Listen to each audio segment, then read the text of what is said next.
هو زيزو مضى في الاهلي ولا ما مضاش؟ طب هيجدد للزمالك ولا مش هيجدد؟ لا، زيزو ما مضاش في الاهلي ولا هيقدر يجدد للزمالك، عشان الهبيده اللي عمالين يطلعوا يتكلموا هم مش عارفين القصه كلها فين ولا الروايه فين. اقسم بالله العظيم زي ما بكلمك، عايز تصدقني صدقني، زيزو ما مضاش في الاهلي لسه لغايه دلوقتي. ابوه خد العموله بتاعته، شيك بالعموله بتاعته.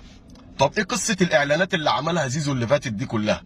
الاعلانات دي كلها تخص النادي الاهلي، وفي اعلانات لسه هتتعمل مع شركات عالميه من ضمنهم شركه مياه غازيه مش هينفع اقول عليها طبعا. هيعمل لها زيزو اعلان، دي هتبقى راعيه للنادي الاهلي في كاس العالم للانديه. في شركات راعيه للنادي الاهلي لسه هتبقى موجوده بس مع دخول كاس العالم او في اللعب في كاس العالم. زيزو ماضي معاها عقود اعلانيه بشروط جزائيه خياليه. لو ما نفذش الاعلانات دي، ما هو انت الشرط اللي انت تكون لاعب في النادي الاهلي. زيزو عشان يعمل الاعلانات دي لازم يكون لاعب في النادي الاهلي. طب ما نفذش، في شروط جزائيه ضخمه جدا مش هيقدر عليها ولا هو ولا نادي الزمالك. هي دي القصه كلها.